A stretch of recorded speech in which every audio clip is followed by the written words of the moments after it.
Mazuma TV back in the building, man. What's going on, y'all? Shout out to Mazuma Nation. Shout out to the Mazuma Mob. We in the building as always, man. I hope everybody's having a blessed, beautiful, positive, productive day.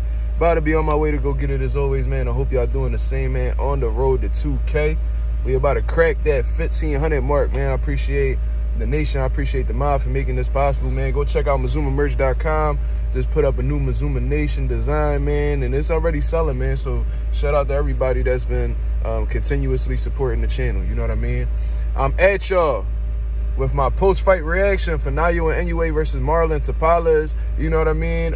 Congratulations to Naoya and Inoue, the second man in boxing history in the 4-belt era to become two-time undisputed world champion. You know what I'm saying, man? Terence Crawford achieved that first after his victory against Earl Spence, and Naoya and Inoue shortly afterwards follows up on that achievement, man. It's beautiful to see fighters becoming undisputed in their weight classes and proving that they're the only champion in the division. You know what I mean?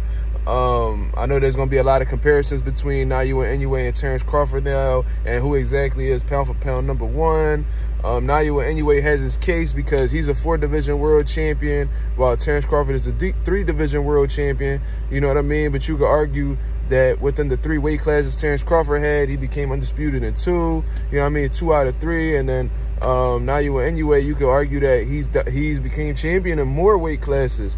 You could argue that Terence Crawford has the bigger names on his resume. We can go back and forth about it, but nonetheless, man, they're both in the same bracket now in terms of achieving the status of becoming 2-time undisputed champions in 2 separate weight classes. You know what I mean? But to really talk about the fight, man, Marlon Tapales was game the entire fight. You know what I mean?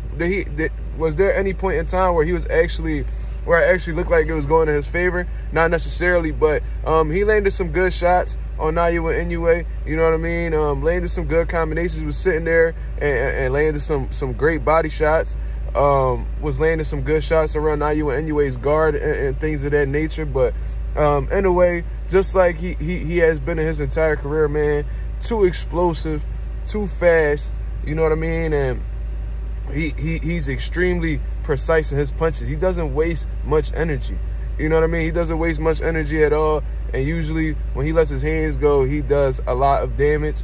In the 4th round, Tapales was in the middle of a combination, and Naoya and Inoue lands a devastating left hook inside of Marlon Tapales' guard. He didn't see it at all, and he had gotten put down shortly afterwards. You know what I mean? He beat the count and gave it everything he had, and he showed that he's of the elite at the 122-pound division, because there's fighters like Stephen Fulton that wasn't able to go into them trenches with Naoya and Inoue. You know what I mean? I believe Stephen Fulton had gotten stopped 5th or 6th round. You know what I'm saying? If I was wrong with either one of those estimates, man, you feel free to correct me in the comments, but I know for sure he didn't last 10 rounds. You know what I mean? So shout out to Marlon Tapales, you know what I mean? Stepping up to the plate and being a part of history, you mean? And making it a tough competitive fight against one of the best guys, not only in his weight division, but in the entire sport of boxing. You know what I mean? We're gonna go on live later tonight and really discuss exactly where Naoya and Inoue is on this pound for pound list. You know what I mean? Mazuma TV, we're gonna have to create a pound for pound list and really talk about it amongst the people. You know what I mean? Because I think it's about time that Naoya and Inoue starts to really get the respect that I feel he truly deserves. I was very skeptical of him at first, back when he had defeated, when he had a close fight with Nonito Donaire and things of that nature, man. I felt like he was unproven and hasn't really stepped up against elite level opposition. But this man literally became undisputed in a whole different weight class within 2 fights.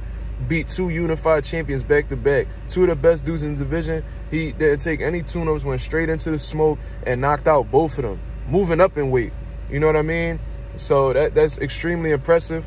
That's something to definitely mention when speaking about how high he should be on the list, because there's many people on that list that's not doing that. You know what I mean? There's people that will obviously rather take a tune-up than just jump in straight with the champions, especially when you're the smaller individual. You know what I mean? Stephen Fulton, who's defeated multiple undefeated guys. You know what I mean? Beat solid guys like Brandon Figueroa. He beat Angelo Leo. He's beat solid opposition, man. He's beat solid opposition, and you know what I'm saying? I think he beat the dude Roman as well. Stephen Fulton did, and he was really proving that he was the most talented dude in the division, the best 122-pounder in the world, until Naoya Inoue stepped up to the plate and defeated him. And not only defeated him, it was the fashion in which he did it. He absolutely dominated. Marlon Tapales, like I said, it was a more competitive fight than the Stephen Fulton fight, in my opinion. But nonetheless, it didn't seem like Naoya Inoue was in trouble at any point during the fight. He got hit with some shots, but he was able to continue dishing it out, and Marlon couldn't deal with what Naoya was bringing to the table.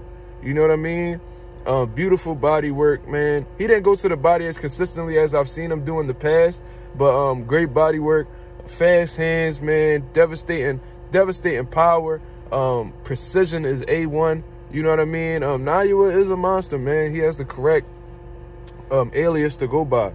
You know what I mean? So we really got to start talking about Naoya Inoue and exactly where we should rank this man, because at this point, he's really proven to everybody that he's not only just he's not one of them dudes that's money driven, man. He's driven by legacy, and he's doing some historic things right now. Only him and Terence Crawford, amongst males, you know what I mean, have been able to become undisputed in 2 separate weight classes in the 4-belt era.